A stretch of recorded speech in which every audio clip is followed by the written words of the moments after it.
making its way down to lower Manhattan. What is that going to be used for? That's going to be used to move debris out of the way so that the emergency vehicles can get in and out quickly, so that we can get the ambulances in in a more expeditious fashion than we've been able to do. And I want to thank the Deputy Mayor Rudy Washington, who has spent most of the day coordinating, getting all of that emergency equipment in the right place, ready to move. If you go along Houston Street, you'll see hundreds and hundreds of pieces of equipment that are lined up to move in and to take debris out. And now they've started doing that. And I think that's probably what you observed.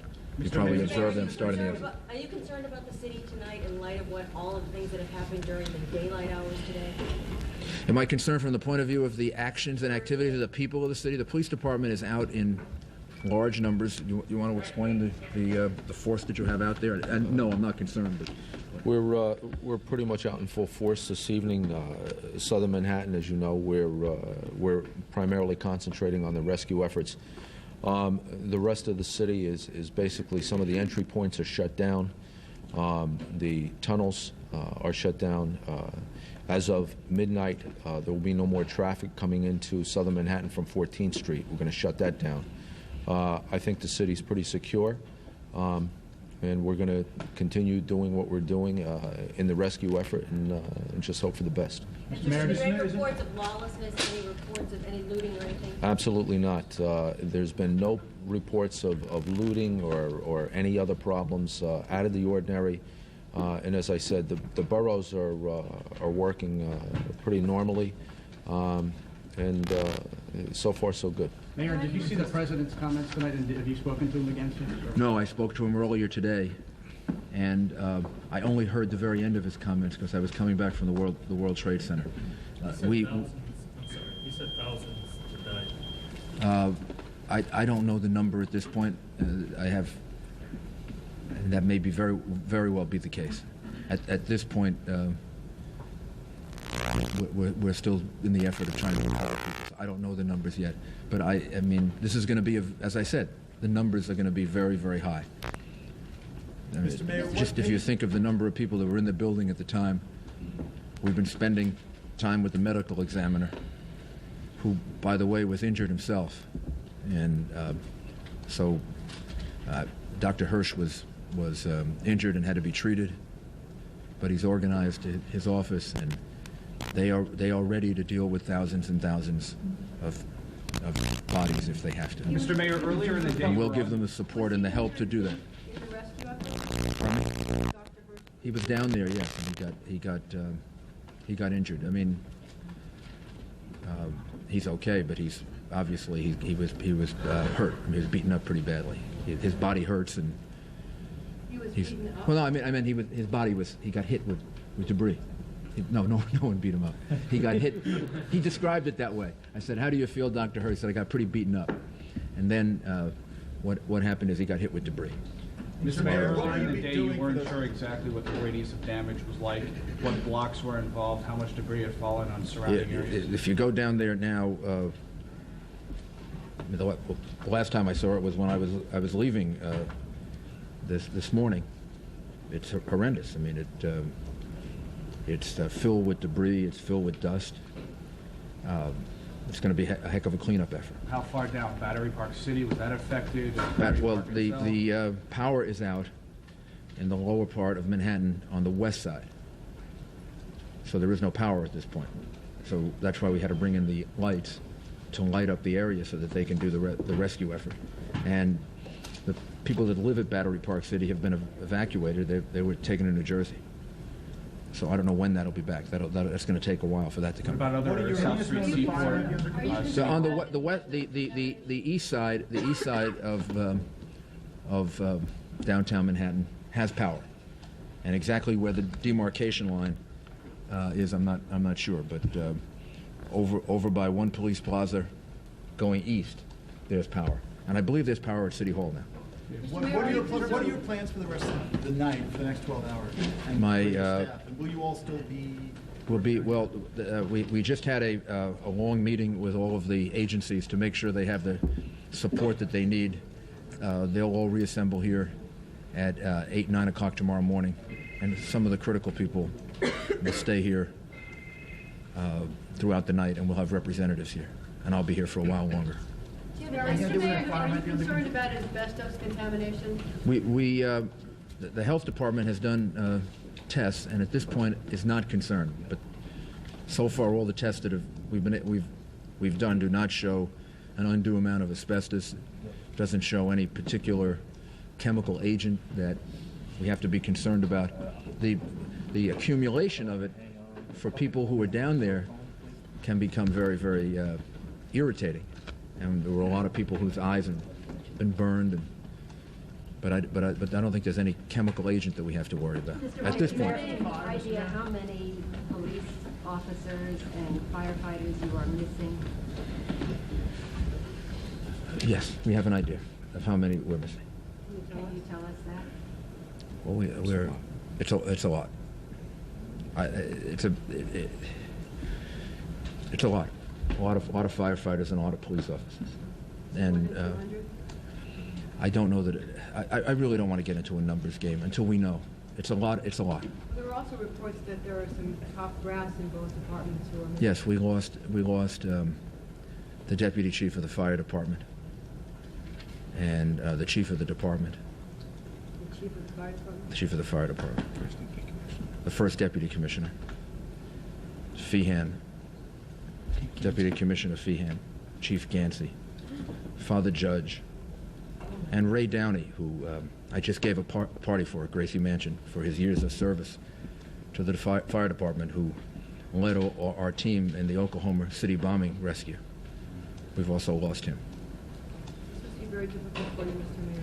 It's very difficult, not just for me, for the fire commissioner, and there are some other very close friends that are missing right now. Have you had to speak to their families? I haven't been able to speak to their families yet. Mr. Mayor, advice again for New Yorkers who are still concerned about going to work and things like that. Stay home. The very best thing would be to stay home tomorrow. If you have to come to work, and you work north of 14th Street, then you can come to work if it's critical. So if it's important and it's critical, then you come to work. But if you can stay home tomorrow, you're going to make things easier on yourself and easier on the city if you stay home. So the city is not officially closed. Manhattan is not officially closed north of 14th Street. But we're advising people if you can stay home, it would be better. Outside of Manhattan, you go to work and do all the things you would normally do. There's no particular reason to be constricted in activities there. But if you can stay out of the city, that would be good. Any idea when the airports will reopen? I believe not before 2 o'clock tomorrow, but that was the report we had a while earlier. So at least closed until then. Mr. Mayor, Arab Americans for Peace issued a statement condemning the attack and asking for Americans and New Yorkers to withhold judgment until after an investigation has been completed. But they're also concerned about the fact that Muslim communities here in New York will be targeted for harassment both by law enforcement officials and by community members because of the nature of the attack. Just the opposite. They will receive extra protection.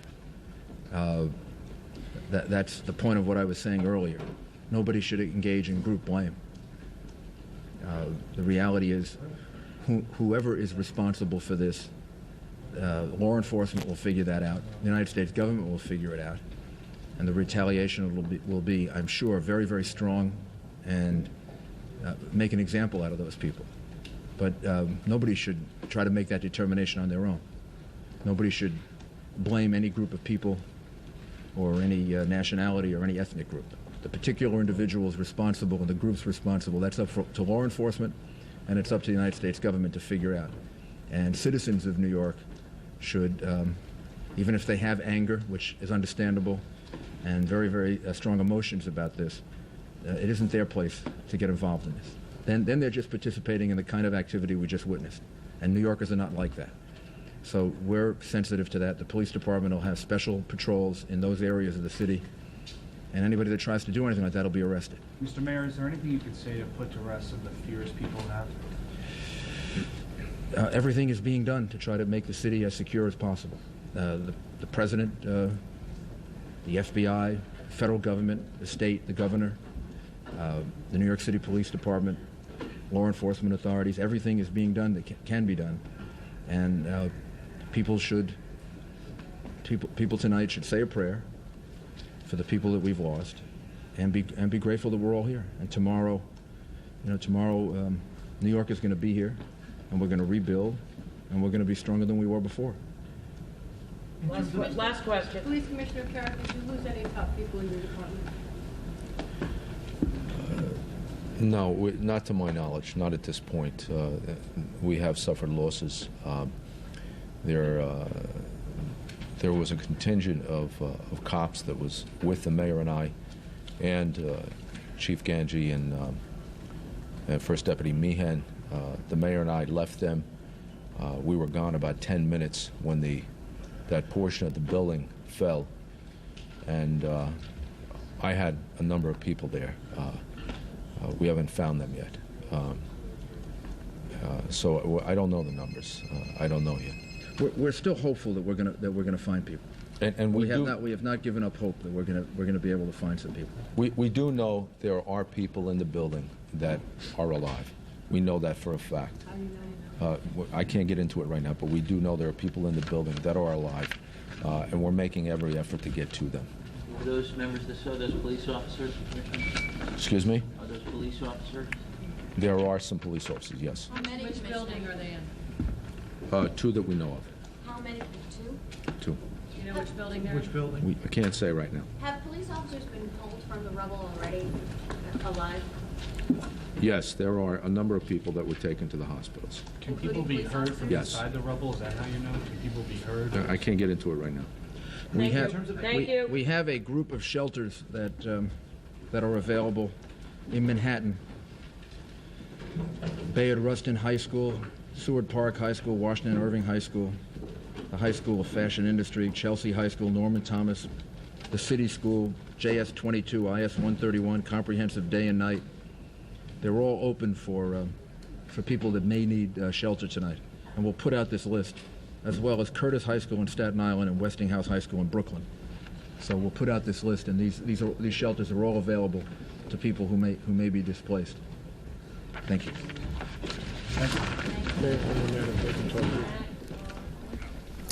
That was Mayor Rudy Giuliani in a late evening press conference in New York discussing the events of the day and the precautions taken by the city. This is the end of Larry King Live, but I did want to say a word and hold Tim O'Brien over too about Barbara Olson. Barbara appeared on this show many times, as you know. Sometimes her opinions could be infuriating, but you could not love her.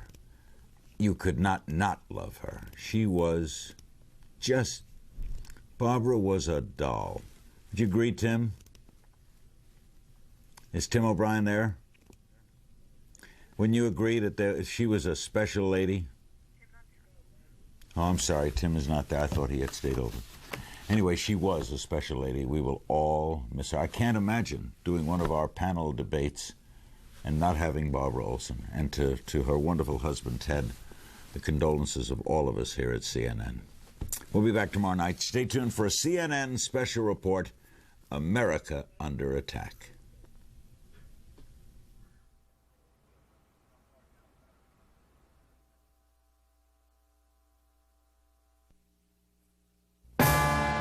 Now, a CNN special report, America Under Attack. Here's Paula Zahn in New York, Wolf Blitzer in Washington, and Bill Hemmer in Atlanta.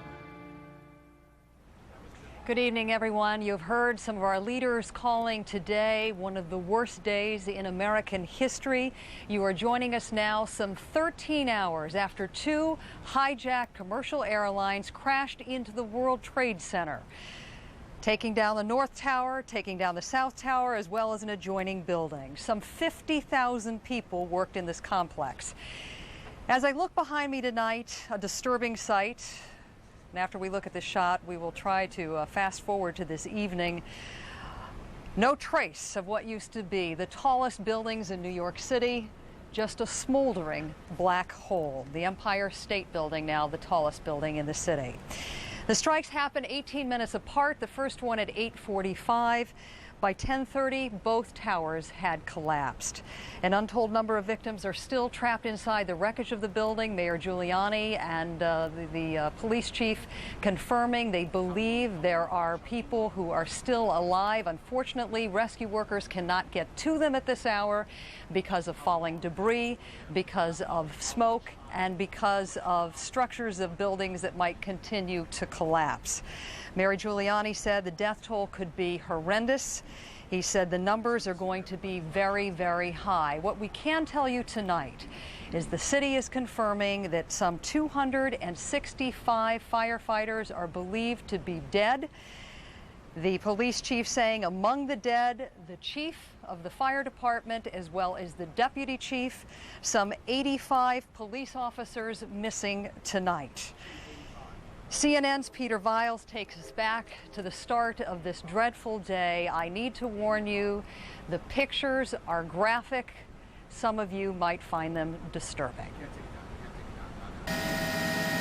Just before 9 a.m. Eastern, Americans awakened to shocking pictures from New York. I just saw the entire top part of the World Trade Center explode. Minutes earlier at 8:45, a hijacked plane had slammed into one of the World Trade Center towers. 9:03 a.m., a sickening sight. Oh my God! A second plane crashes into the Trade Center. See the damage to that about the middle of the building. Just incredible what we are witnessing here. People on the ground look on in horror as workers in the Trade Center towers fall or maybe even jump to their deaths. 9:30 a.m., the president in Florida. Today we've had a national tragedy. Two airplanes have crashed into the World Trade Center in an apparent terrorist attack on our country. The Air Force being evacuated, they need to go home. 9:40, all American airports have been closed, but there are still planes in the sky. And minutes later, one of them crashes into the Pentagon. Several Army officers I talked to reported hearing a big explosion, seeing shards of metal. 9:59, as the Pentagon burns, the South Tower of the World Trade Center buckles and collapses.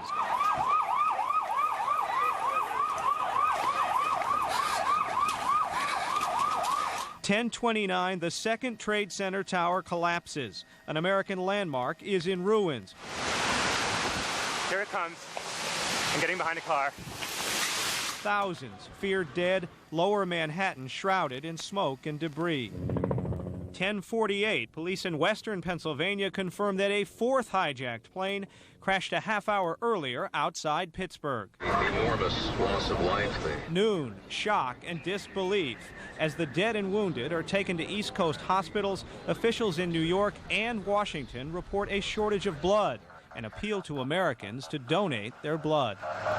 Late afternoon, New Yorkers are evacuating lower Manhattan by the thousands. Parts of the city unrecognizable. A third building at the Trade Center, this one 47 stories, collapses. At Bellevue Hospital, an official says, quote, "It is a catastrophe of unparalleled proportions."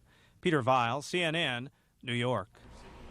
And if you were with us through Mayor Giuliani's news conference, you can see how tough it is for anybody to sort out the magnitude of what this city endured as well as what Washington endured today. I was on the phone earlier with a city official who believes the death toll will go into the thousands. Once again, that is impossible to even get a sense of the number of injuries and the number of deaths because of the fact that rescuers simply cannot get in to that perimeter area surrounding the World Trade Center because of fears of further structural collapse. I wanted to let you know what we can also tell you New Yorkers can expect in the morning. The city from 14th Street down will be closed off to civilians at least until Thursday. All New York City public schools, parochial schools, and private schools will be closed tomorrow. All, as I mentioned, all businesses below 14th Street will be closed as well.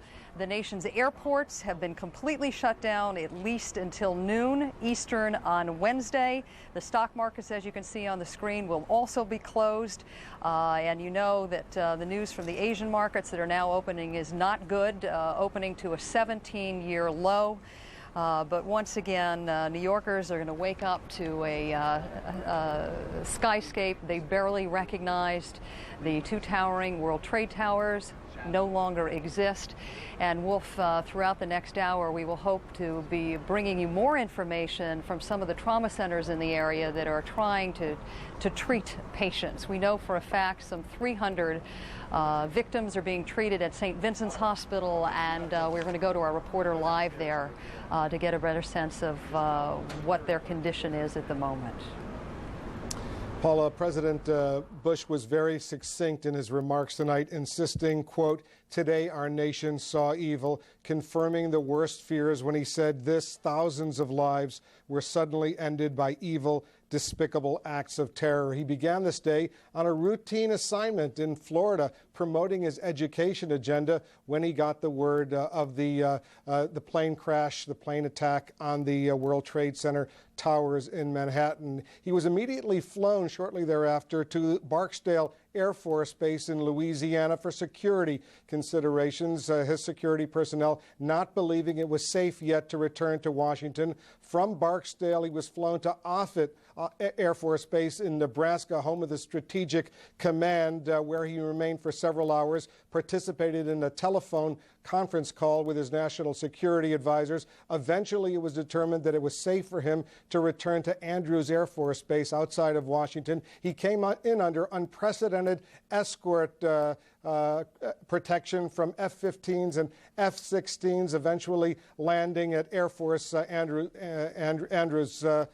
Air Force Base outside of Washington. We're taking a look at some of those escorts that accompanied Air Force One on the way to back to Washington. And once he landed at Andrews, he was flown by Marine One, the Marine helicopter, to the south lawn of the White House. Once again, almost unprecedented decoy helicopters, Marine helicopters, joining him in order to get to the White House. The President spoke for just under 5 minutes, and he spoke from the heart. Good evening. Today, our fellow citizens, our way of life, our very freedom came under attack in a series of deliberate and deadly terrorist acts. The victims were in airplanes or in their offices, secretaries, businessmen and women, military and federal workers, moms and dads, friends and neighbors. Thousands of lives were suddenly ended by evil, despicable acts of terror. The pictures of airplanes flying into buildings, fires burning, huge structures collapsing, have filled us with disbelief, terrible sadness, and a quiet, unyielding anger. These acts of mass murder were intended to frighten our nation into chaos and retreat. But they have failed. Our country is strong. A great people has been moved to defend a great nation. Terrorist attacks can shake the foundations of our biggest buildings, but they cannot touch the foundation of America. These acts shatter steel, but they cannot dent the steel of American resolve. America was targeted for attack because we're the brightest beacon for freedom and opportunity in the world, and no one will keep that light from shining. Today, our nation saw evil, the very worst of human nature, and we responded with the best of America, with the daring of our rescue workers, with the caring for strangers and neighbors who came to give blood and help in any way they could. Immediately following the first attack, I implemented our government's emergency response plans. Our military is powerful, and it's prepared. Our emergency teams are working in New York City and Washington, D.C. to help with local rescue efforts. Our first priority is to get help to those who have been injured and to take every precaution to protect our citizens at home and around the world from further attacks. The functions of our government continue without interruption. Federal agencies in Washington, which had to be evacuated today, are reopening for essential personnel tonight and will be open for business tomorrow. Our financial institutions remain strong, and the American economy will be open for business as well.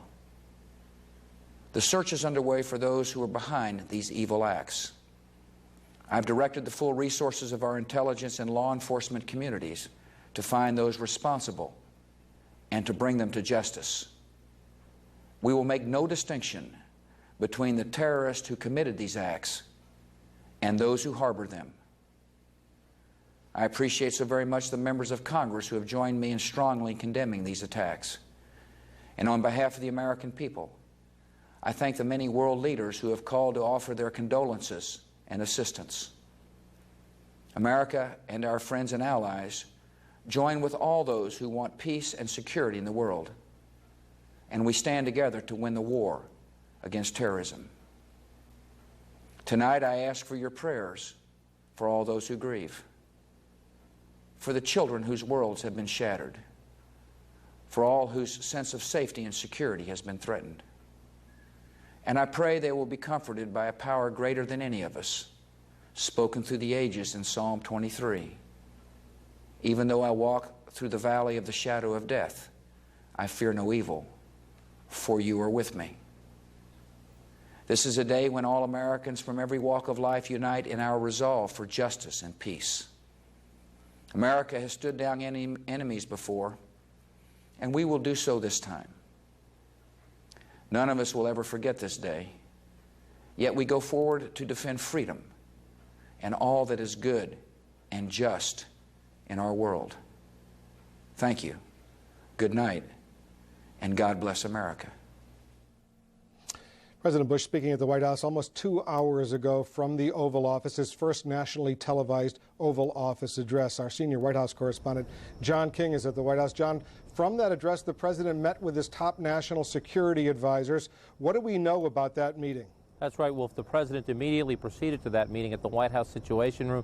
It lasted a little under an hour, we are told. On the national security side, the president was brought up to speed on U.S. military deployments around the world, including the status of U.S. forces in the Persian Gulf region, as well as the deployment today of naval vessels from Norfolk, Virginia, up along the eastern seaboard of the United States.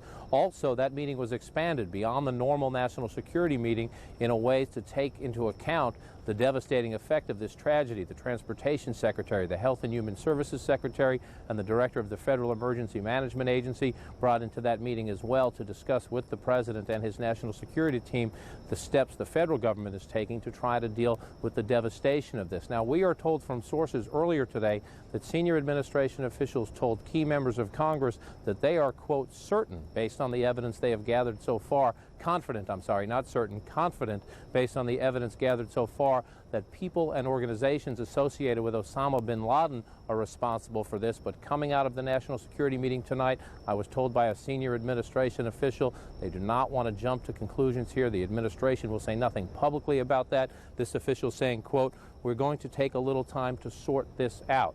So the president being briefed by his team, he is here at the White House tonight. That meeting is now over, but look for the president tomorrow to have more public events. The goal here is to send reassuring signals to the American people. We are told the first order of business tomorrow is a bipartisan meeting with the congressional leadership here at the White House. Wolf. And John, the president was also sending a very powerful signal to the enemies of the United States when he said this. Let me read this line from his speech. He said, we will make no distinction between the terrorists who committed these acts and those who harbor them, which suggests that some states may eventually be paying a price if the U.S. concludes that they were responsible as well. It certainly does. The president's very strong words there come at a time this administration and especially the prior administration had been criticized for some by not taking stronger actions against the governments that have provided safe harbor and financial support to Osama bin Laden. Again, the administration publicly not assigning any blame, but we do know from the intelligence briefings provided to key members of Congress that is the administration's, at least the preliminary conclusion. Again, 3 sources I spoke to on Capitol Hill say administration officials used the word confident that the evidence they were gathering so far pointed to the bin Laden organization. Wolf. All right, John King, stand by at the White House. I want to bring in our military affairs correspondent, Jamie McIntyre. He's at the Pentagon, which saw devastation there as well. Jamie, first of all, what do we know about the casualty count at the Pentagon? Well, Wolf, just a short time ago, we got the first estimate of how high the death toll may be here at the Pentagon. It could be as many as 800 people killed, according to Arlington County fire officials, who say they've been told by Pentagon officials that the range of missing persons here is somewhere between 100 and 800. So that's the range that the death toll could take here at the Pentagon.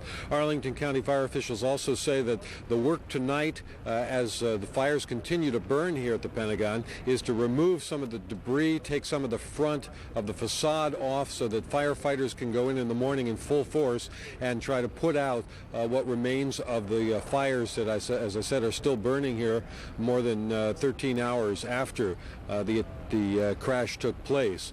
Now, in addition, Pentagon officials insist that they're going to have the building open in the morning, at least large portions of the building on the other side that were not affected by this incident, as a symbol that the fact that the U.S. military headquarters has not been shut down by this terrorist action. Wolf? And Jamie, just to remind our viewers, about 20,000 people on a daily basis go to work at the Pentagon, which is, of course, just outside of Washington. It was the Army section of the Pentagon that took the brunt of this attack, wasn't it? Well, actually, it hit at the fourth corridor, if you're familiar with the Pentagon from your Pentagon days, in an area that had just been renovated. That actually is an area where there are a lot of Navy offices. There were also a lot of Army offices along this side of the Pentagon over here that was also affected by the blaze. A couple of interesting notes. One is that this marks a dividing line between where the Pentagon was just completed being renovated and another area that they were just about to start on. That meant that there were fewer people in both of those sections. In one case, because some people had not yet moved into new offices. In other case, because they had just moved out of old offices. And in the new area, which is on this side and didn't burn as much, some of the new improved fire security systems helped a lot, including a sprinkler system that was installed on one side of the Pentagon, had not been installed on the other. That was a big help in keeping the fire down. And Jamie, while we have you, what have you been hearing about troop deployments by the military in the aftermath of this attack? Well, I've only heard of one significant move so far, and that is the decision to hold the USS Enterprise aircraft carrier in the Persian Gulf region. The Enterprise had just been relieved by the Carl Vinson in the Persian Gulf and was on its way home. Pentagon sources tell me that orders have been sent to the ship to hold up, to stay in the area of the Arabian Sea and await further orders, a signal that the United States may have something in mind in terms of some sort of a military reaction. Wolf? Jamie McIntyre at the Pentagon. All right, please stand by. I want to go down to Bill Hemmer in Atlanta. He has more on this devastating day. Bill? Yeah, Wolf, thank you. On a normal day, and underscore the word normal because we are far from that at this point. On a normal day, any airline that will go down the U.S. would be given what we would consider wall-to-wall coverage. But today in western Pennsylvania, just another element, another aspect of this still unfolding tragic story.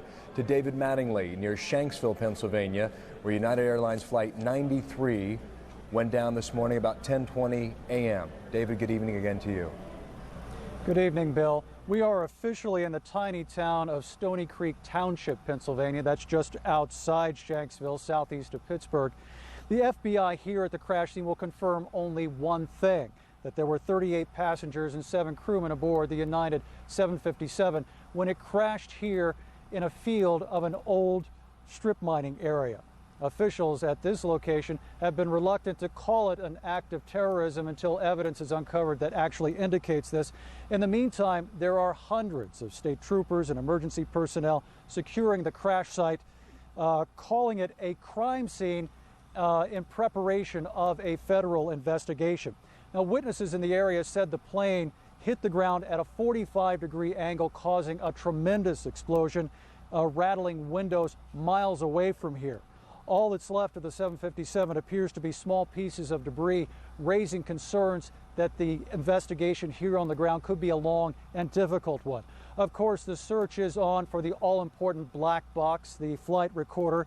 There is also a great deal of interest in what could be another key piece of evidence if it proves to be authentic. A 911 call originating from the plane and taken by a 911 operator in a Pennsylvania county just west of here. That tape is now in the hands of the FBI. If it proves to be authentic, it could be the lone surviving voice of an eyewitness on board that ill-fated aircraft. And with it, maybe some answers about what happened on board the airplane, and maybe some answers as to why this plane crashed here in this field instead of into another terrorist target. Now, Pennsylvania Governor Tom Ridge surveyed the area earlier today, calling on Pennsylvanians to offer prayer and cooperation. As night fell, we began to see trucks coming by with trailers loaded with equipment that looked like communications equipment and lighting equipment, obviously preparing for a lengthy investigation here. Bill. All right, David, thank you. David Mattingly in Somerset County, Pennsylvania, southeast of Pittsburgh, Pennsylvania. Throughout the evening here, the human face has been put on this tragedy in more ways than one. We're starting to get an idea of some of the people who were on board the various flights that took off today, a partial list of some of the better recognized names on board. David Angel and his wife Lynn from Pasadena, California. The executive producer of NBC's Frasier, Wings, and Cheers was on board one of those planes. Daniel Lewin, 31 years old, co-founder of Akamai Technologies. Garnett Bailey, his friends called him Ace, director of scouting for the LA Kings, the National Hockey League. Also Mark Bavis, also a scout with the LA Kings, and throughout the night you've heard the name Barbara Olson being mentioned several times, a frequent contributor to Larry King Live and CNN through her legal commentary. Outside of that, we're also starting to pick up different stories across the country, repercussions from this story, indication that some gas lines in different parts of the country are snaking more than an hour or more in length. Also an indication that some people are afraid of a supply disruption. Nothing confirmed on a disruption of supply, but as a result, some gas stations in Dallas, Texas, $5 a gallon. Indianapolis, $5 a gallon. Parts of Ohio, also $5 a gallon for gasoline at this point. Here in the state of Georgia, getting reports at various grocery stores and supermarkets that people flock to the groceries today, stocking up on water and canned goods. We don't say this out of fear or try to incite some sort of fear or worry or concern. It's just the reports we're getting from people and the way they are reacting to what we have seen now for the past 13 and a half hours, originating this morning about 9 a.m. Eastern Time in New York City. Speaking of New York, back to Manhattan and Paula Zahn. Paula. Thanks, Bill. I think people here are just beginning to grasp the sheer horror and tragedy of the multiple attacks on this city today. Once again, the first hijacked jet is slamming into the World Trade Center about 8:45, the second attack about 18 minutes later. And one of the more chilling developments tonight, both the mayor of New York City and the police chief confirming they have reason to believe that people are still alive and trapped inside the wreckage of the two collapsed towers, as well as an adjoining building, Building 7, that made up a part of that World Trade complex. The Firefighters Union confirming tonight that 265 firefighters presumed dead. The police chief confirming tonight that the city of New York lost its fire chief as well as its deputy fire chief, some 85 New York police officers missing. Some presume them to be dead. We know that in area hospitals, according to the mayor, some 600 patients or victims are now being treated. Part of the challenge in getting to what the mayor believes to be potential victims who may still be alive is the fact that there's a tremendous amount of smoke still billowing from the collapsed towers. There is still so much structural damage. They're fearful that rescuers could go in there and get injured again, as well as the fumes. It is not clear when any rescuers will be allowed to penetrate this perimeter area. The mayor confirming tonight that the fatalities will be horrendous. The numbers, he told us, will be, quote, very, very high. Right now, we are going to listen to Maria Hinojosa's report, who will give you a perspective on exactly what happened after these initial attacks and how New Yorkers reacted to them. At Ground Zero, running in the streets is the only form of escape. But on those same streets, the chaos and vibrations couldn't be avoided. Further north, New Yorkers gathered at Times Square. In humble silence and disbelief, everyone looking up to the big screen. Downtown, the mass exodus began. I saw everybody crying in the streets, saying their prayers and crying. I saw different races, nationalities, and creeds that usually have differences with one another come together and bond and love and respect. Along Fifth Avenue, people flooded to the streets to watch together. Oh my God, it's inside the first building. The faces of New Yorkers, solemn, quiet, praying. A father trying to give security to the innocent ones. The tiniest of faces, protected. Streets filled with anger and shock. I have never witnessed nothing like this in my entire life. Human beings, parents, daughters and sons jumping out of the window at least from 80-something floor. None of you want to witness that. I'm traumatized for life. The street where now everyone shares the pain out in the open without shame. The street where office chairs have become eerie stretchers outside a hospital.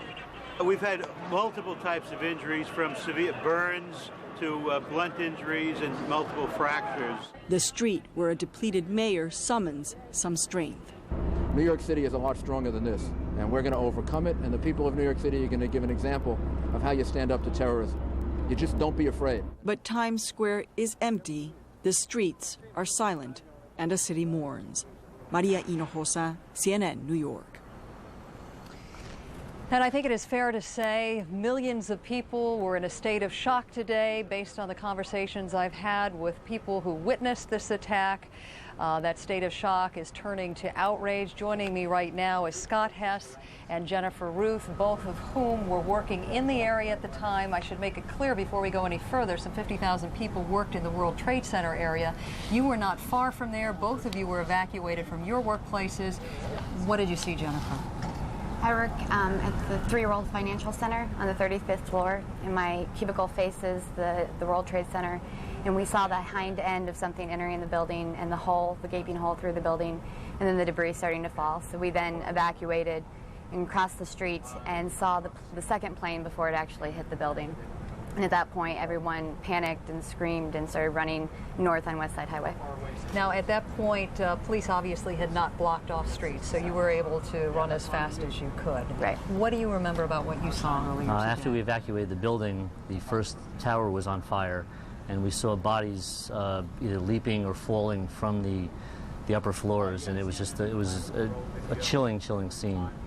And a few minutes later, almost in a very surreal action, the second plane, and I could almost see that it was a United plane, I thought, just that smashed. Actually has been confirmed right, this it evening. smashed right into the building, and people were just screaming and crying, and it was just, the fire just, started to explode. Some of the police officials have said tonight that they were surprised about how orderly the evacuations were, not only from your two buildings. You'd expect those to be more orderly than those of the World Trade Center bombings, but that isn't exactly what you experienced on the street. There was a little more panic on the street. For the most part, things were fairly organized once we got up to the West Side Highway, but there was just people grieving and crying, and some of the schools were being evacuated. There's a bit of panic there, but overall, I think people just needed to get north and just get out of the area. You saw, as you said, the first attack. You also saw the second plane slam into the South Tower. You heard the mayor tonight say that they have reason to believe that people are still alive in that wreckage. Are either one of you that optimistic based on what you saw? You were very close. It was very close, but I couldn't see. I left before I was able to escape the scene before the buildings actually fell. And so I don't know what it looked like after that point. People were still evacuating and had the opportunity to get out as I was getting out. So, most companies are advising people not to go to work tomorrow. All the public schools, private schools, parochial schools will be closed. As you wake up tomorrow morning, I'm sure you have no sense of what that day will be like that awaits you. But give us a preview of what you think it might be like. Yeah, just walking down to getting off the subway and looking at the World Trade Center for basically the last 18 or 19 years, every day, it's just not there anymore. And walking up the West Side Highway, just turning around on a continuous basis, they were just not there anymore, and just seeing this bellowing smoke. It is so eerie out there right now, and one of the things that I was impressed by today is that there was a plea made for people to donate blood. And I went late this morning to donate blood, and the lines were wrapped around the block. And I told at some hospitals there were 4- and 5-hour waits to donate blood. This does not surprise you, does it? No, not at all. And everyone has been so affected by this just immediately on the streets. As soon as I got home after the incident, everyone was glum and quiet on the streets. People stayed outside to see if they could get a view, but it was just complete quiet. Well, Jennifer and Steve, we appreciate your dropping by. We know that not only has this been a very traumatic day for you, but as Senator Warner said earlier today, one of the worst days in American history. You're very lucky to be alive. Thank you. Thank you. Right now, we're going to check in with Rose Arce, who is one of our producers who has basically been at Ground Zero most of the day. We find her right now at St. Vincent's Hospital, where several hundred people are being treated right now. Rose, give us an update if you would. Yes, Paula, I'm actually right here on 8th Avenue, and right over my left shoulder, you would see the Twin Towers on any other night clearly, but tonight there's nothing. It's completely dark. I spent most of the day about 2 blocks from there on the top floor of a building that's just north of the World Trade Center. From there we could see people rushing to the windows as fire was billowing out of the top of the building where the first airplane hit. People were rushing to the windows. They were taking clothes. One thing looked like a blanket that they were waving. And then suddenly there was an explosion, and you saw folks start to jump out the front window of the building and plunge. I saw at least 6 people do this. Folks were pushing each other. Some people were screaming for help and then just falling out. There was chaos on the ground. You could see emergency workers rushing to the scene of the building. Right now it's pretty quiet behind me, but this is an emergency route right over here, 8th Avenue. It's a straight shot from the World Trade Center uptown, and we've been watching emergency vehicles rushing right by us into the hospital that's right up the street. Rose, I want to make a clarification now. The police chief earlier reported that they believe there were people alive, and most people interpreted that as alive in the wreckage of the World Trade Center. The police commissioner is issuing clarifications that says they believe there are people alive in nearby buildings downtown, not the Trade Center. Once again, neither officials at the Pentagon or officials here in the city can confirm the magnitude of the tragedy witnessed here in New York City and in Washington today, but once again the mayor says the statistics will be horrendous and the number of deaths will be very, very high. It's time to go back to Washington now, and Wolf.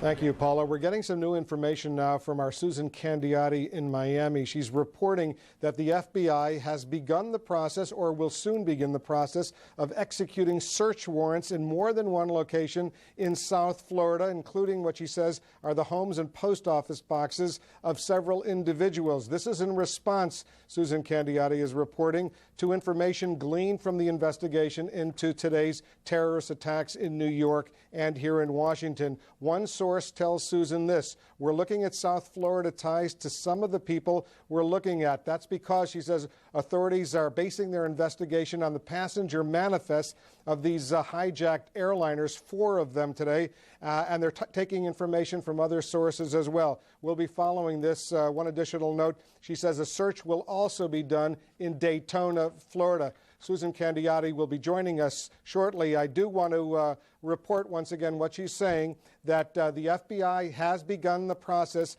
of search warrants in South Florida as well as Daytona. Susan is now on the phone with us. Susan, tell us, give us a perspective. What exactly do you know is going on? It's my understanding, according to a law enforcement source, Wolf, that the FBI is in the process of executing search warrants. That is to say, in the process of putting the paperwork together. The execution of them may not begin until the morning or early morning hours. What they are going to be executing these search warrants are homes, as well as some may only be post office boxes, I am told. They are basing the information on the request for a search warrant on information coming from passenger manifests of the aircraft involved, among other information they have by talking to various other sources. I am told, quote, we are looking at South Florida ties to some of the people that we're looking at. When I asked if they are looking at names on the manifest that may only turn out to be passengers, I was told, no, we are basing our search warrants on more information than that.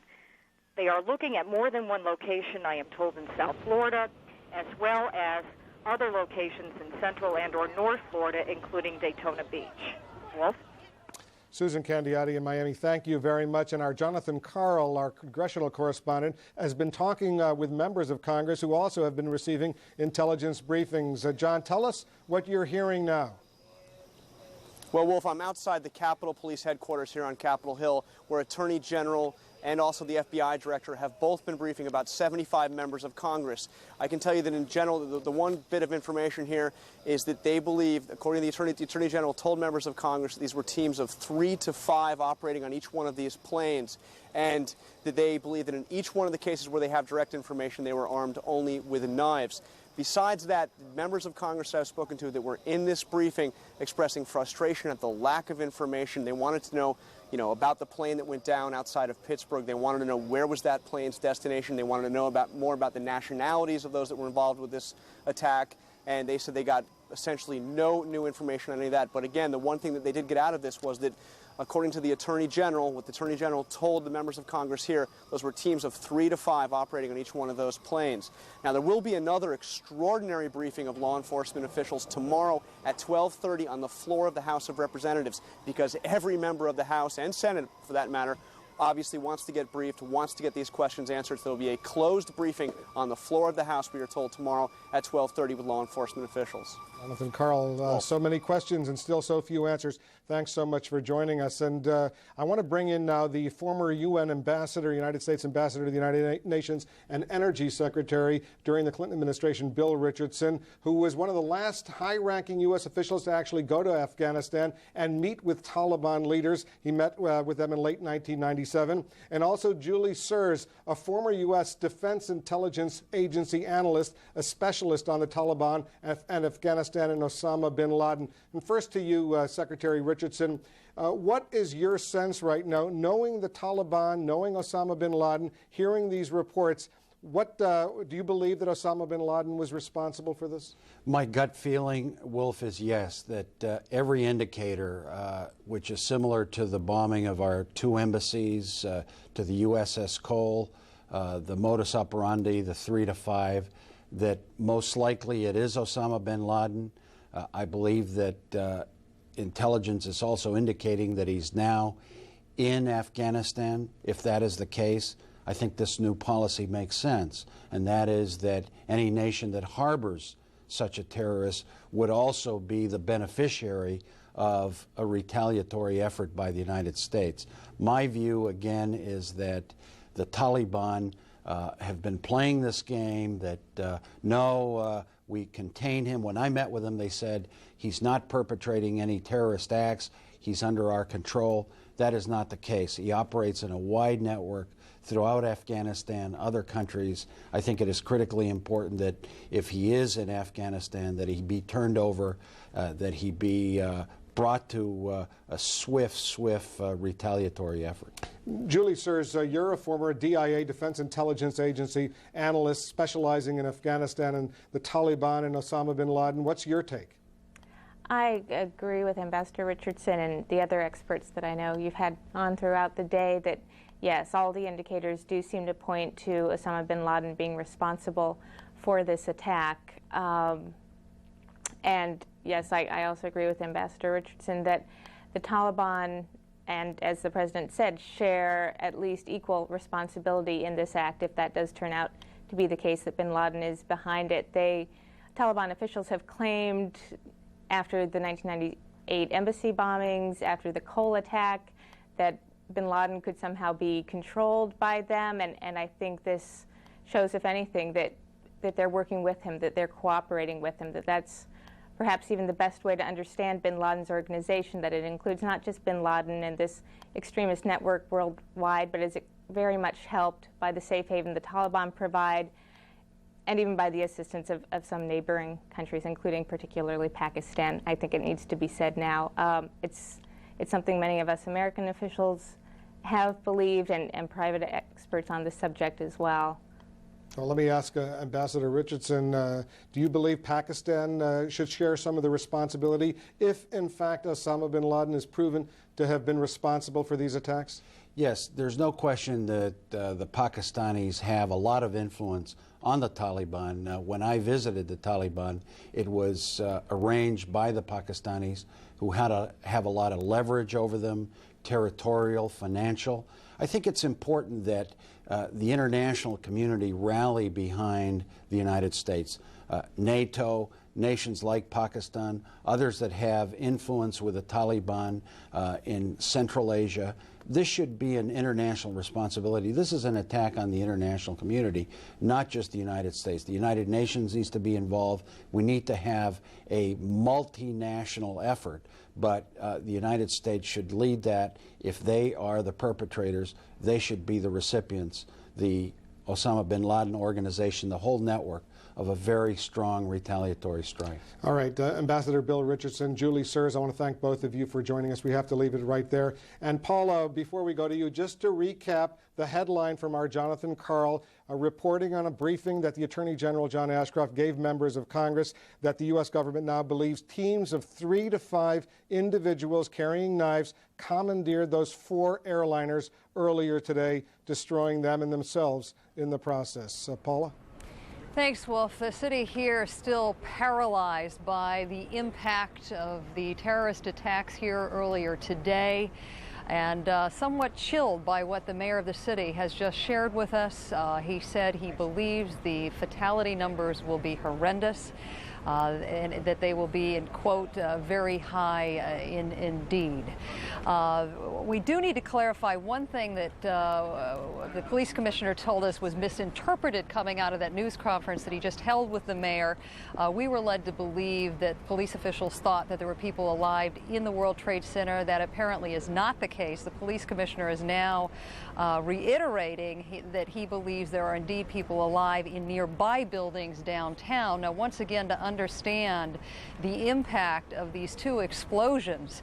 The crashes happened 18 minutes apart. Within an hour and a half, both the North Tower and the South Tower, the World Trade Center, had collapsed. An adjoining building collapsed at 6 o'clock tonight. There's a lot of debris in the area. Rescuers cannot get into the World Trade Center perimeter. We can confirm, though, 600 people are being treated in area hospitals. We're going to go to Greg Clarkin right now, who is at St. Vincent's Hospital, where a large number of those victims were taken. Greg? Hi there, Paula. We are indeed very close to St. Vincent's Hospital, and this is one of the trauma and triage centers in Lower Manhattan. They tell us they have treated about 327 patients. They have 3 fatalities at St. Vincent's. Now, here to help us sort it out and describe what it was like inside St. Vincent's is Dr. Andrew Feldman. He's the chief of sports medicine, and he has been at work at St. Vincent's now for upwards of 10 hours. Doctor, can you give us some sense of the type of injuries we saw first off in St. Vincent's? Well, there's a whole host of injuries, anything you'd see in any other kind of major trauma. Obviously a lot of broken bones, cuts and bruises, but a lot of blunt trauma, chest trauma, head trauma, things like that. And what type of infrastructure, what type of system was in place to kind of deal with the influx of victims that we saw today? Well, at St. Vincent's, we're a level 1 trauma center, which means we're prepared to do this type of stuff. We take care of a lot of accident victims in New York, and we have for many years.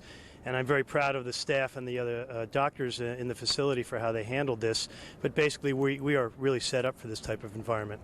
Have they given you any kind of expectations, what's in store for you tomorrow? Any kind of heads up, any tips to what you might be in for? It's basically more of the same, because obviously there's thousands and thousands of people to dig out, and all of them are going to have some sort of an injury. And basically, since we're so close to the World Center, that they'll be coming our way. Yeah. And the injuries will shift to a different type, correct, as they start to pull people out of here? Well, I mean, the longer people are buried, I think the more severe the injury, and there's going to be a lot of smoke and gas inhalation, and people are going to be dealing with that in the next 12 to 24 hours, I believe. Dr. Feldman, thanks very much for joining us. And Paula, that was the view of one gentleman who's inside St. Vincent's. Again, they've treated 327 people, 3 fatalities. Paula, back to you. Thanks so much, Greg. We can confirm that there is a desperate plea for New Yorkers to donate blood, and every indication is that New Yorkers are doing their best to live up to that challenge. And there's some hospitals, lines wrapped around the block of people waiting in line to give blood. but indeed there is still a shortage, and the city very much wants folks who are capable of donating blood to do just that. Right now I'm going to check in with Susan Lasovich, who is out in Weehawken, New Jersey. Susan, if you would, try to set the scene for our viewers who weren't with us earlier today to help them understand, after the two towers crash, the drama of people trekking out of the city with roads closed around them, bridges closed, and how they made their way across the river to New Jersey. Paula, it was just a surreal scene. Hoboken, New Jersey, which is where I live, is a very busy town that is directly opposite the financial district. You have buses, ferries going to the World Financial Center, which is across the street from where the World Trade Center once stood, and the PATH train, which runs underneath the Hudson River. The first stop in New York City is the World Financial Center. Instead, today, the ferries were transporting people who were fleeing for their lives. In fact, one of the cameramen